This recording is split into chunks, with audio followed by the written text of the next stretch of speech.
The following is a presentation of the Eagles Sports Network. Hello and welcome to episode 10 of our podcast, Mossy Creek Conversations. Hello, everyone. I'm the voice of the Eagles, Adam Cavalier, alongside former Carson-Newman men's basketball player and current strength and conditioning coach at Mississippi State University. Collin Crane, thanks so much for taking some time out of what is a game day for you. We're recording this on December 16th. It'll drop on December 30th. And chatting about your playing days at Carson-Newman and now what you're doing for the Bulldogs.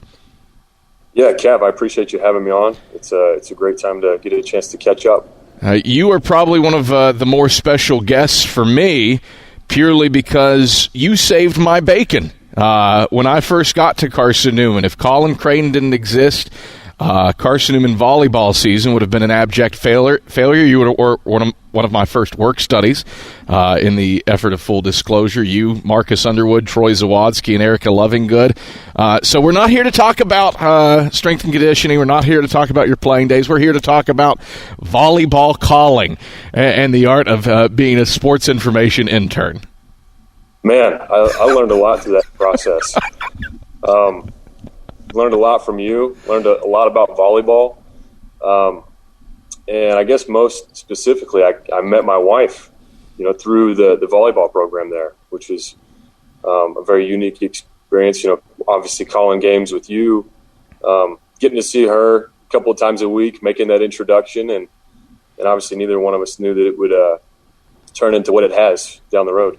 You think about that. How crazy of a butterfly effect is it that is, you were a work study for Carson-Newman Sports Information before I got here. I was just fortunate enough to inherit you. How crazy of a butterfly effect is it that helped lead to something that is probably one of the most defining characteristics of your life? No, absolutely. It's just funny to think about how things have happened in life and to reflect on those things. Looking back, that was a very unique experience, and my wife and I are both very thankful that we were able to meet at Carson-Newman. And even now, we named our first son Carson after the place that we met. And that place is always going to be very special to us, and we'll always hold a place in our hearts. You have an interesting perspective, at least in terms of a playing career. You came in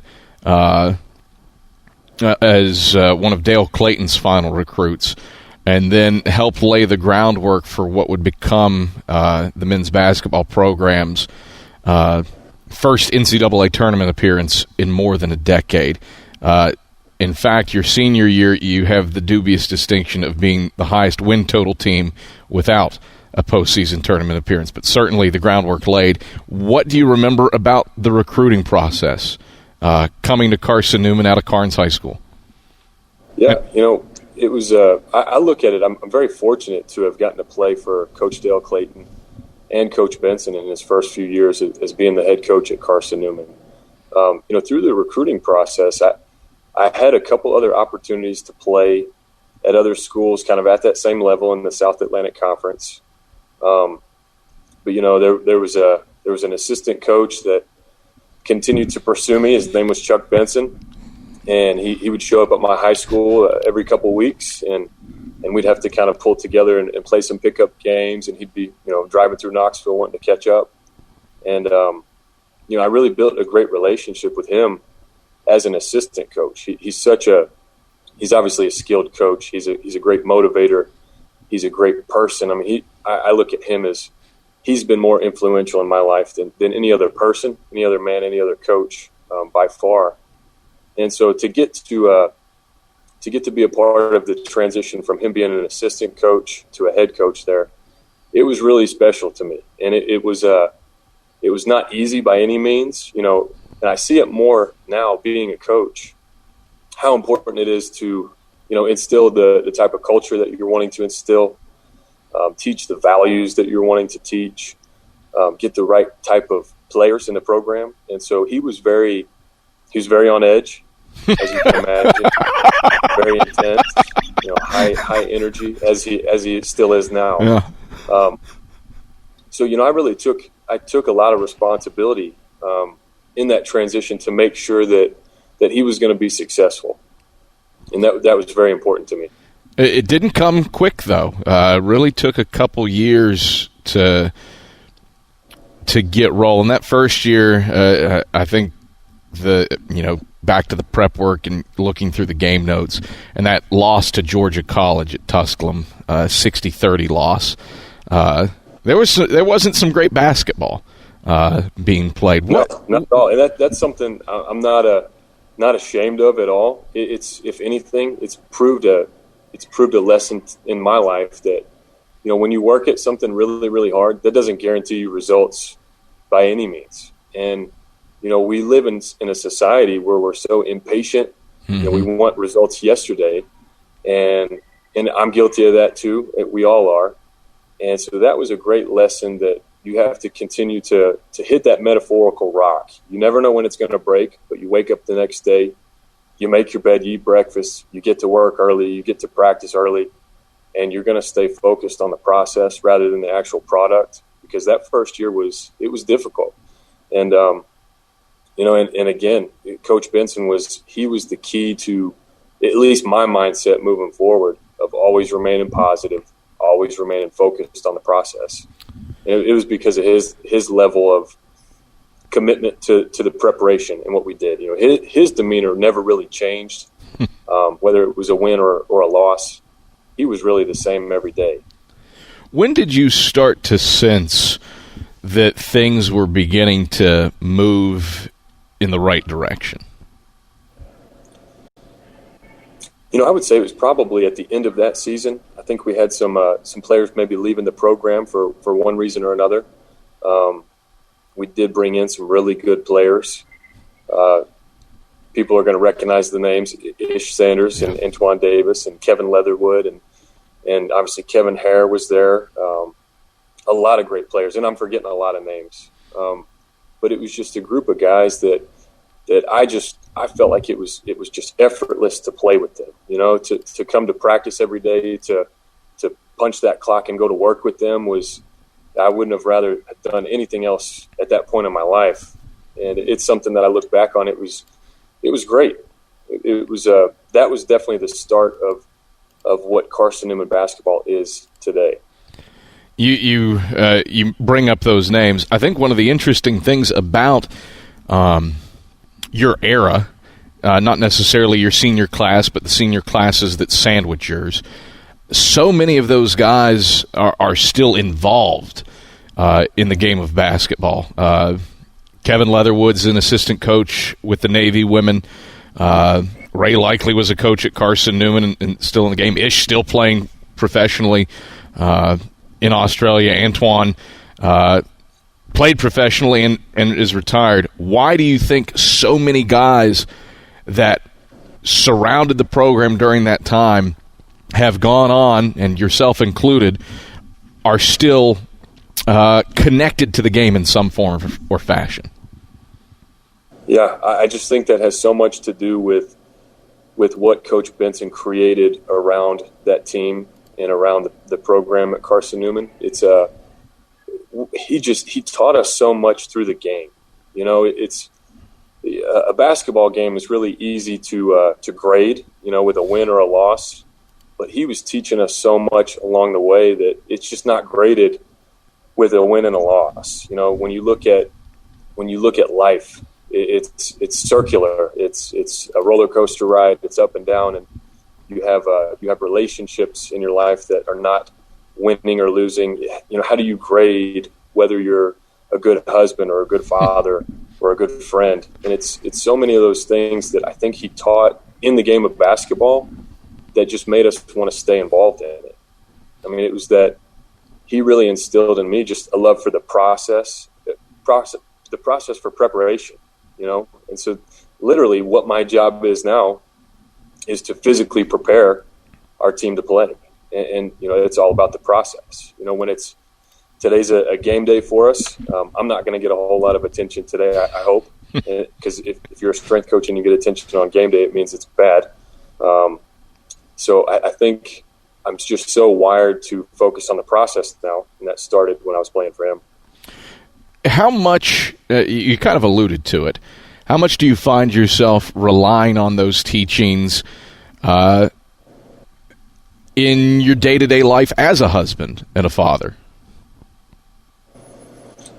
It's just kind of, it's hard for me to even maybe describe it because it's so woven into my DNA and just who I am now. But something that Coach Benson just drilled in my head from day one was give more than is expected. That was his big program mantra, and I've taken that with me in every program that I've ever coached in. I've taken that into every relationship endeavor that I've had, and just truly I wake up every day and that is how I live. And along the way too, I've kind of added some things to that mantra. How you do anything is how you do everything, and then anything worth doing is worth overdoing. And so I think because of Coach Benson's relationship with myself and my teammates, and just how he coached us as a teacher, not necessarily definitely not a transactional coach. It was more that transformational coaching. I just think it's made it easy. It's just who I am. Was obviously, if you focus on the process, it can aid in swallowing some dissatisfaction when the results don't go your way.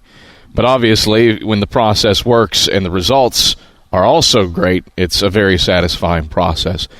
You kind of alluded to it toward the end of, I suppose, your sophomore year in that 2010-11 season. You felt like things were starting to move in the direction where the process and the results were matching up. How much do you look to, say, that Mars Hill game where Ish broke the single-game scoring record as one of those major turning points? I think that was a huge turning point. And I look at, what gave him the confidence to do something like that as an individual in our program. Your confidence comes from your preparation. And what he did scoring that many points in a single game was it's a huge accolade.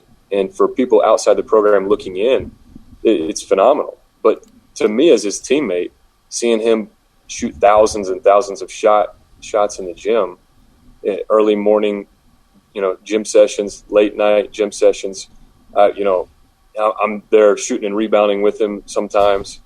It was almost not a surprise, to see that ball go in that many times for him. But as a program, it was a huge turning point. It was like that kind of weight lifted off your shoulders of we belong in the upper, the top tier of the South Atlantic Conference. And it feels good when the preparation does align with the result. It gives you even more confidence moving forward. You think about moving on to your junior year, and it's kind of weird to say because it cheapens it a little bit. Carson-Newman has beaten top 10 LMU teams so frequently over the last decade. But the first time it happened was in your junior year. You go up to LMU and take down the Rail Splitters, and I believe it was a 27-game home-winning streak in Harrogate when they were number 3 in the country. How much of that belief was fostered by what had happened the previous seasons? Yeah, I mean, it's obviously, you look back at a 4-year college career and how it plays out. Specifically speaking on, playing LMU as a rival competitor. I can count multiple times where we did compete really well with them and we beat them. And it's just there's so much emotion tied into a game like that. In those two small communities. I think that game means a lot to the fans in those two cities, the administrators in those cities, and to win those games, it really means a lot because you're not just representing yourself, your family, you're representing your school, your university, and it always feels good to go in and beat them. Do you remember the lead up to that first game at all? I really don't. You're saying that the lead up to the first time the first win at LMU in Harrogate. in 2012 when they were number 3 in the country. It's funny. I don't remember a lot leading up to the game other than just the preparation, I guess, to play the actual game. The one thing that I remember about Coach Benson, more so than anything, is just obviously the preparation, the scouting report. He was a technician when it comes to scouting opponents and having a package on offense and defense that is just going to be perfect for playing the game. And, that was, I know a huge part of that was us playing our matchup zone. And it just seemed which is great for me because I was a little bit undersized, under athletic. So, hey, let's play some zone. That doesn't mean that we're going to sit back in the zone, maybe like a traditional, zone. But our matchup zone, I had so much fun playing in, and LMU just never really seemed to have an answer. They were, I guess you could look at the two teams and say that they were the bigger, more athletic, more talented team if you want to. But that we took a lot of pride in playing smart, matchup zone defense, and really it really caused problems for them. So what I remember most is the preparation for the game. You've had a slew of success since moving on from Carson-Newman in pretty much every place you've gone, be it Florida, UTC, or Mississippi State. You're at Missouri State for a year too, but the Bulldogs, the Mocs, and the Gators, all with postseason success while you've been affiliated with the programs. Between Ben Howland, Matt McCall, Billy Donovan, we'll throw Paul Lusk in there as well, and Chuck Benson. What similarities do you see between the quintet of guys that you've worked with that leads to being a successful head coach and running a successful program? Yeah. I listening to those four names, those four head coaches that I've had the opportunity to work for, I feel really blessed, really fortunate because first of all, they're four great men. I've learned a lot from them. They're all great husbands, great fathers, and again, they are very, very great coaches. And I think the common theme with all of them, again, it's a word that keeps coming back up, but it's their sense of preparation. It's the the grit and determination that it takes to prepare a specific way every day, day after day, week after week. It doesn't matter who you're preparing for, if it's a game or if you're preparing, just in a sense, preparing in life. Just always being prepared, having a sense of urgency, and just focusing on the process. And I can remember, it's funny, I believe I was at Missouri State, and I can remember talking to Coach Benson, and you know how he is. He's always wanting to know what other programs are doing. He's always wanting to be at the top, making sure that he's operating at his best. And I can remember him asking, how we prepare, how do we do a scouting report?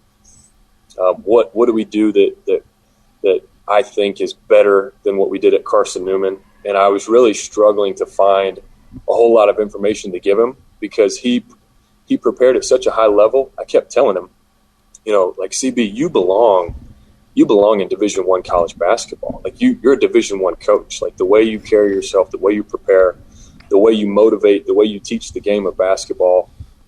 I can remember like almost trying to convince him, like, would you ever consider being a Division I head coach again, or even an assistant coach and trying that?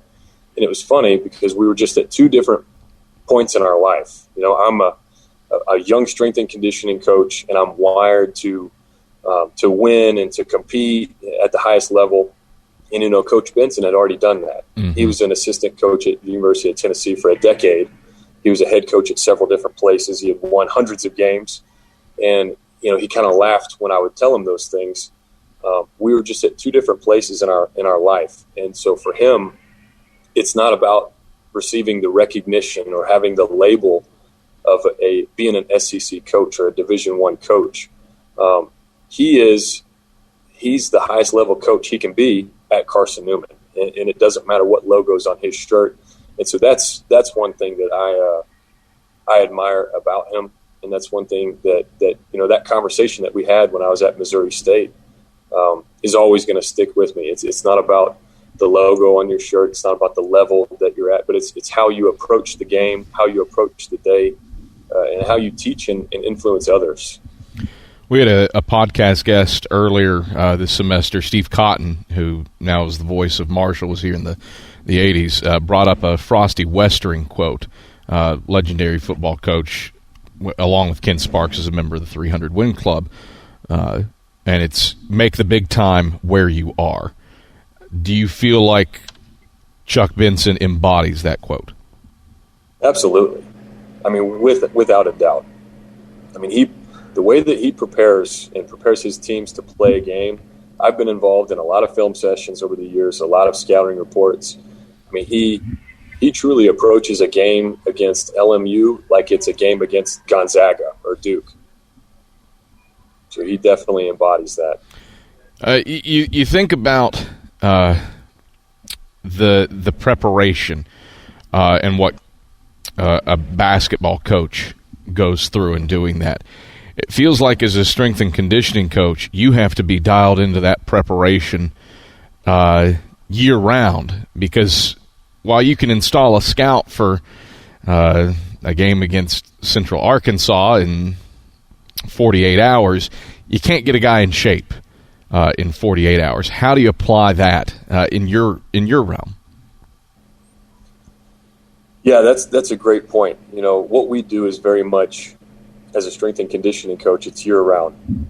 Their physical preparation does not happen overnight, and it really starts with establishing a culture of progress, right? You know, we bring in an athlete their freshman year, and we do a baseline evaluation, a series of tests, both physical and mental tests, and we have to wire them to want to get better. And we obviously have to be very transparent that, you know, hey, we're not going to put on 10 to 20 pounds of lean muscle mass in a month. It just doesn't happen. In fact, you know, you can train in a weight room for weeks and not really see much benefits, much progress. And so we have to get the athlete to maintain that and say, hey, we have to continue to work hard regardless of the result. And so when we talk about establishing that type of culture, you know, culture is not one thing. It's how you do everything. And it's dynamic. It's not static. It's ever changing. So it's really just coming into work, being prepared again with the training program that we have in front of us, and teaching our athletes to do the same thing, to take their preparation very seriously, and to have a sense of consistency. But again, there's no secret to success. Everybody wants the secret. But it's just focus on the process, you know, invest the time in your work, and have great energy and effort while you do it. You started, if I'm remembering correctly, you spent a year, not necessarily a year, but a summer interning at Florida before or after your senior year, correct? So that's correct. I was actually still, while I was an undergraduate, I was still playing. But obviously, you know, the rules around being a Division II player allow you to be gone in the summer. So Coach Benson was okay with me. He was actually the one that got me linked up with the strength and conditioning coach down at the University of Florida. It was in between, I believe, my first meeting was between my sophomore and junior year, and then I interned between my junior and senior year. And obviously that was a great opportunity, and it's kind of what springboarded me into the profession. And obviously, you know, Coach Benson was at the very origin of that. My memory might be a little foggy just because it's been a decade and there's been a kid in my life since. I feel like you started implementing some stuff at Carson-Newman that you had learned in the off season. Am I making that up, or is that shard of a memory still actually functioning back there? That very much happened. You know, when I came back, you know, from my senior season after that internship, obviously I'm a very good note taker, voracious reader, and so everything that we were doing at Florida was recorded.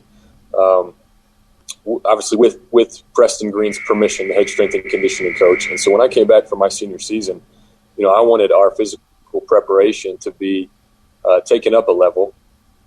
You know, I had a lot of pride going into my senior season that I wanted to make it. I wanted to be the best player I could be, but I also wanted our team to be the best that we could be.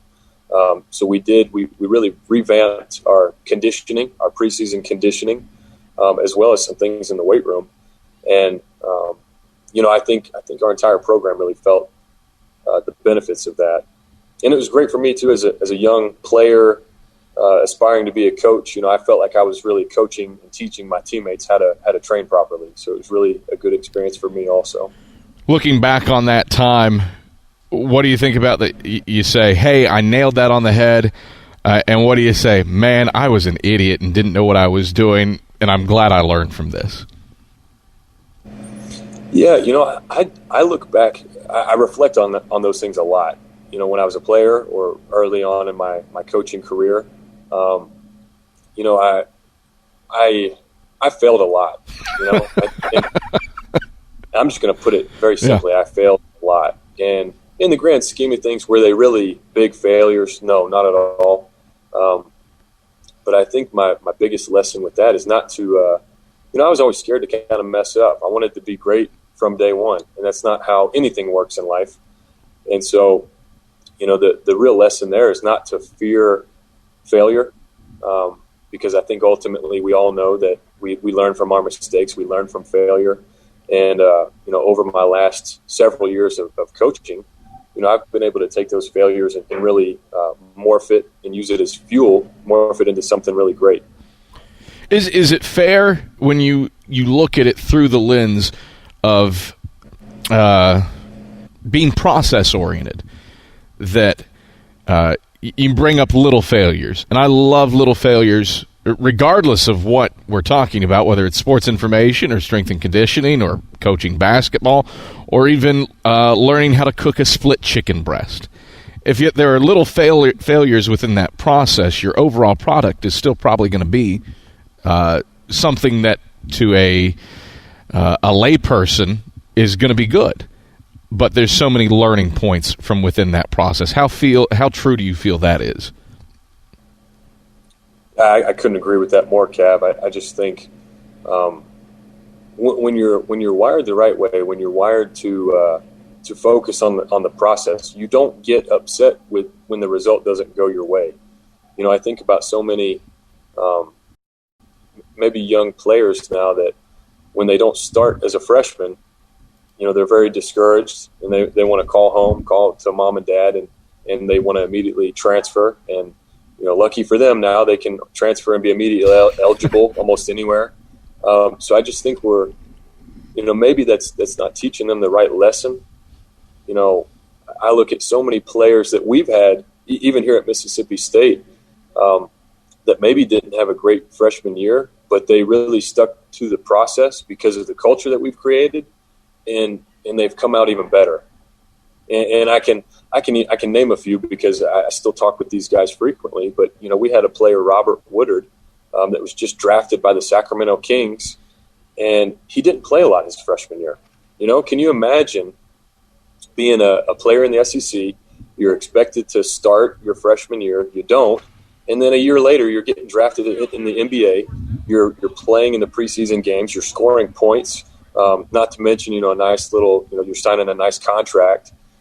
And that wouldn't have been able to take place if he didn't refocus on the process. If he's always focused on the product, a guy like that doesn't make it to the level that he is. You've just gotten your master's of science, food science, nutrition, health promotion from Mississippi State. You've worked with the Bulldogs athlete engineering program. How do those connections affect and enhance what your process is? I mean, that's the foundation of what I do is I try to collaborate with as many people that I can, and that's both in my profession and then maybe even in professions that are slightly adjacent to strength and conditioning, because it's ultimately it's going to make me a better professional. So I like to collaborate with people that are much smarter than me. Engineers, they have a unique set of skills that maybe I don't have. So I've collaborated with academic departments on campus here at Mississippi State, just like I've done at almost every other university, utilizing some of their skill sets. and it's definitely enhanced our program. We've created, we've partnered with Dr. Reuben Birch, who's an engineering professor here, and we created what is called an athlete engineering program. And we basically utilize their undergraduate and graduate students to utilize all of our technology that we have here at Mississippi State. So, we have wearable technology that our athletes wear at every practice, every game. We have some technology in our weight room that help gauge and measure performance, such as force plates in the ground. We have a velocity-based training system, which is actually a 3D camera on the rack that can track the barbell speed, which has been linked to, unique ways of increasing performance, increasing force production, increasing power development. So, if I didn't collaborate with people in other realms, other areas of study, I don't think I would be the coach that I am now. How did that get ingrained in you? I just think that's what I was taught. And it's kind of just, I look at it as a little bit of common sense of, we're just nothing great is ever achieved by yourself. So just having the humility to say, I want to be the best I can be, but I need other people's help. I just think that's where it started for me. And through spending time with some other really smart people, you really, you almost underestimate your intelligence. I've been able to improve some skills and some things that I thought I would never be good at. And so I did that by exposing myself and creating an environment of being a lifelong learner and just having a growth mindset. Might not be a completely fair question because you kind of were already on this path when you were playing here, but how would you as a strength coach you as a basketball player? That's a great question. Wow. That's, I think I've never really thought about that, Cav. That's, if there's going to be any question that you ask I'm me, happy to throw you a curveball. I love a good curveball. I would say what I try to do now as a coach is empower young athletes to be leaders. And so I would, I guess if I was coaching myself, I was fortunate. I had the drive and the motivation to be a leader when I was young. I would say that really didn't start until my sophomore season when Coach Benson really challenged me from a leadership standpoint. And so I think about if I hadn't played for him that sophomore year, if it hadn't been pushed outside my comfort zone, would I be where I am now? Would I have the leadership qualities that I have now? And I think the answer is no. So how would I coach myself or any young athlete? I'm gonna coach you a little bit outside your comfort zone, and explain to the athlete. I coach you hard because I care about you. I challenge you because I believe in you. I'm going to hold you accountable because ultimately, life will hold you accountable. And so I think that's how I would coach myself.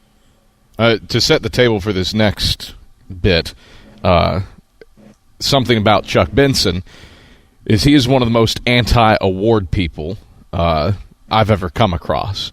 He have that in common. Frosty Awards at the end of the year when Carson-Newman would typically present those athletic excellence awards at the tail end of the year. He never wanted to do a team award section until you graduated. And he named it the Collin Crane Leadership Award. Knowing that there is that layer of Chuck Benson was never an award guy and still is not an award guy, that there's now a second award, and it's named after Sawyer Williams in the men's basketball program as well for Warrior.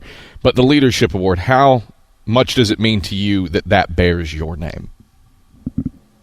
Absolutely. I can still remember him calling me and saying that he was going to potentially name an award, and he was almost asking for my permission, like, hey, I really want to do this. I just wanted to put that on your radar. And I can just remember I I remembered also he's not an award guy. And so I'm sitting here thinking, like, what is this? What is he doing? There was a little bit – I'm not an award guy either. I don't like awards. I don't really want recognition. I don't seek recognition. So I was a little bit maybe embarrassed at first. I think I might have told him, like, no, don't do that. Don't feel like you need to do that now that I'm gone, or something along those lines. And, it took me probably a year or so to really take that in and appreciate what it is. And now, I look at it, I feel such a responsibility to Coach Benson and to Carson-Newman University that I'm extremely proud of that award.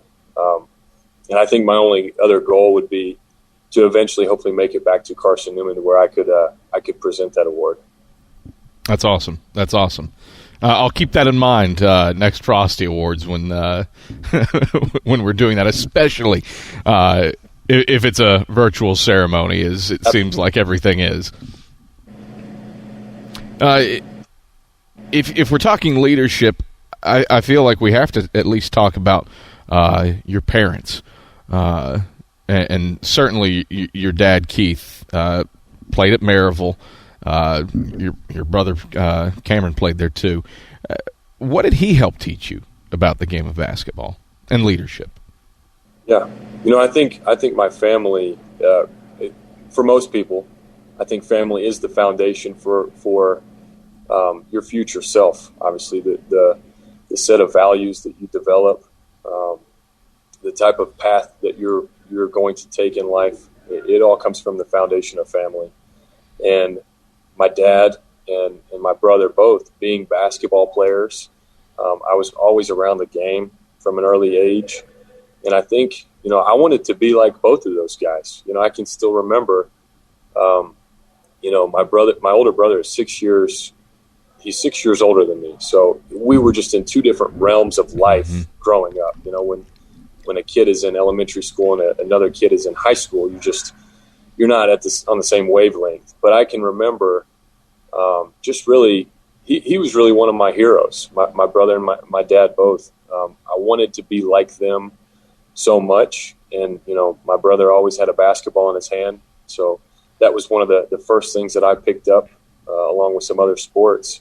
And I think, I really admire my dad's ability to work hard.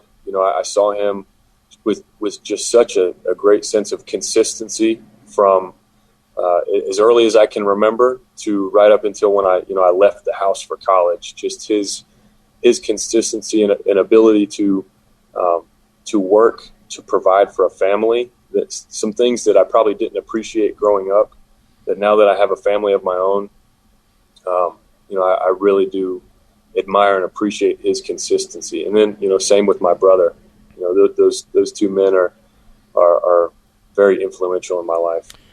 Your mom probably goes down as one of the greatest basketball parents of all time, and I'm still a little curious how a guy that is as fitness forward as you are and as dietetically natured as you are comes from a mother who could knock a guy into a diabetic coma with her cakes. Your family, for a decade, is probably part of the biggest unsung tradition in Carson-Newman basketball history, and that is the 21 cake salute.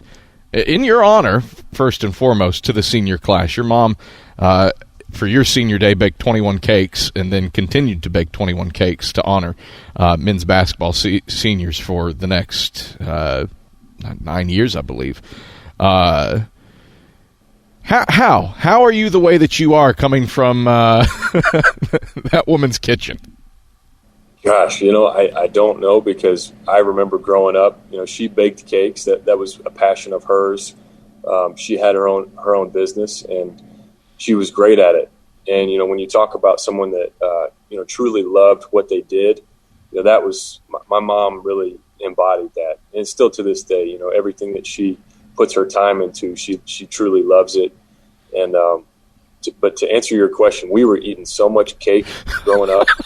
But I will also tell you that we were very, I guess my family was very well-versed on nutrition growing up, and my mom was always, cooking well-balanced meals as well. And as I grew up a little bit, I had to try to stay away from the cake being an athlete. I don't know how you did it. It's hard. She makes some really great cakes. Yeah, I'm glad it only happens once a year. If it was a more regular thing, it would be a problem.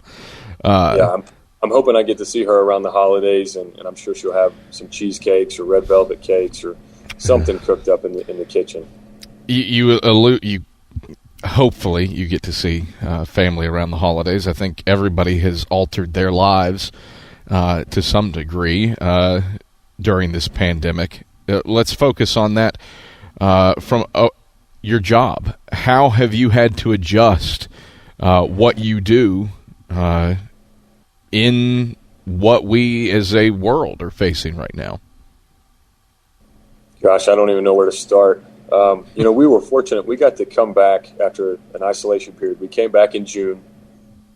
That's when we brought the majority of our athletes back for training, very limited training. We had, obviously the SEC had specific guidelines in conjunction with the CDC that we were going to limit training group size. We were going to wear masks during training. Everything was sanitized between uses. Basically, if an athlete came in to train, they would have their own training station. They wouldn't have to move out of a 10-foot box. Every dumbbell, jump rope, med ball, everything was going to be at their station, preset for them by myself and my intern. And, that's kind of how we did it for several months until we could, get testing protocols in place and things like that. I've cleaned more dumbbells and barbells than I care to even mention. You think about that, though. Doesn't that speak well to your dedication? Yeah, I do think about that often because it's at the end of the day when we're supposed to clean, and we've been here for maybe 12, 14, 16 hours that day. It doesn't matter. And I think about, there's been times where I look at the cleaning supplies and I'm like, you know what? I'm not going to clean today. Like, we're fine. We didn't even train today. Why do I need to clean all these dumbbells and plates? And it's a very quick conversation with myself and saying, no, that doesn't align with, who we are here, who I am. How you do anything is how you do everything. And if you walk out of that weight room without cleaning that dumbbell, it bleeds into other areas of your life. Walking out on a relationship, taking a shortcut in another area of your life. So I think it's, me personally, I don't care what title I have, what role I have. I'm never too good to clean. I don't care if you're the CEO of the business, you can still go hang with the janitor. I think that probably leads back into conversations that we've had about family and the dedication that it takes to have that. If you're in athletics, the phrase is often you either have a great wife or no wife.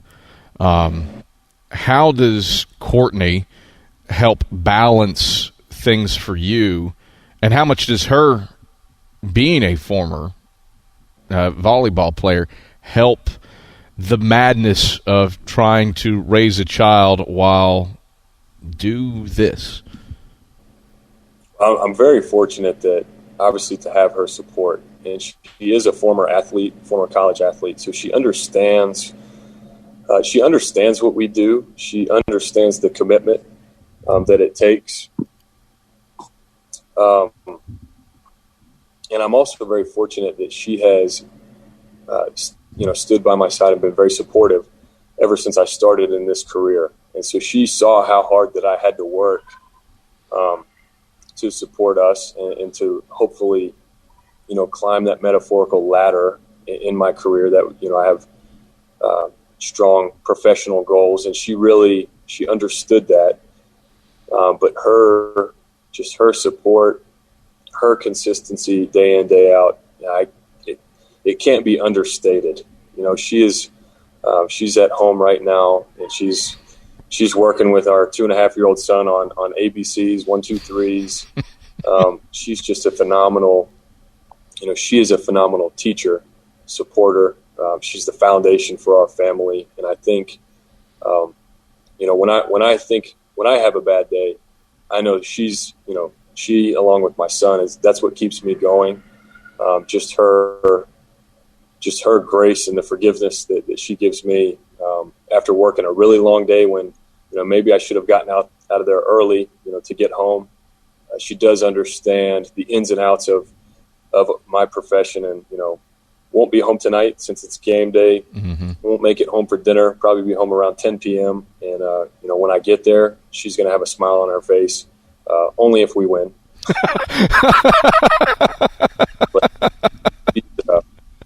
Her enough. Her love for it. Do you ever compare playing careers for the two of you? Oh gosh.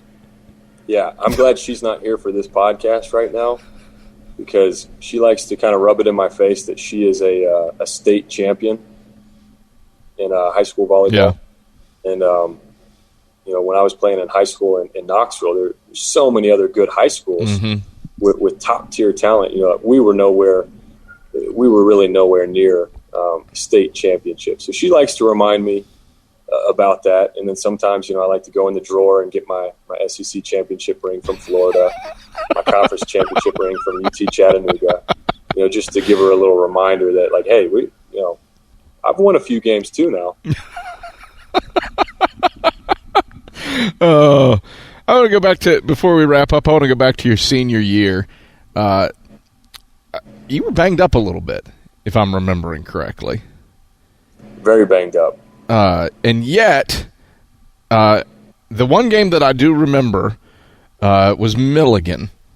Antoine Davis had injured himself because Carson-Newman had gone to Hiwassee, of all places, to play a game. Antoine got hurt. Only game that he missed of his career. I believe Corbin Jackson was dinged up as well, but shorthanded. And you go out and drop a career-high 18. Do you remember feeling any pressure leading in that game to kind of elevate, given that some reliable scores were on the pine? Yeah, I vaguely remember kind of leading up to that game. And, my role on that team, I was playing with 2 All-Americans. My role on that team was not to score 20 points a game.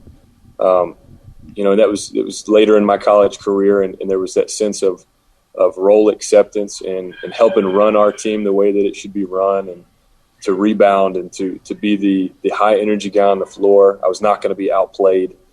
So I do remember leading up to that game that I felt the need to really step up from a point production standpoint.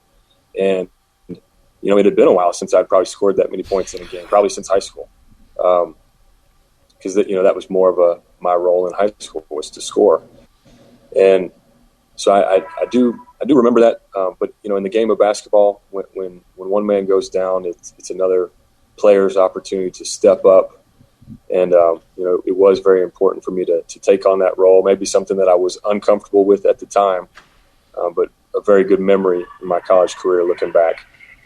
Collin, a blast to catch up as always. Again, thank you for saving my bacon all those years ago with dig 7, set 8, attack 20, kill. Lord knows Carson-Newman volleyball stats wouldn't have existed without your and Erica Lovinggood's assistance back in 2012. Hey, you saved my life too. You helped introduce me to my wife. So we're I can't take too much credit there. That you deserve some credit there. But it's been a blast. I'll credit with you. Anything else you'd like to add before we wrap things up? Anything else I haven't asked you that you want to talk about? No, not at all, Cav. It's been great catching up. I value the people there at Carson-Newman so much, just the place that it is and the coaches that I had, even the professors and administrators that I had the opportunity to build relationships with. That's always going to be a special place to my wife and I. Collin, thanks for the time. Thanks, Gav. Have a great one. That's Carson-Newman, former Carson-Newman basketball player Collin Crane, and Mississippi State's Director of Strength and Conditioning, Collin Crane. I'm the voice of the Eagles, Adam Cavalier. This has been another Mossy Creek Conversation. Thanks for watching.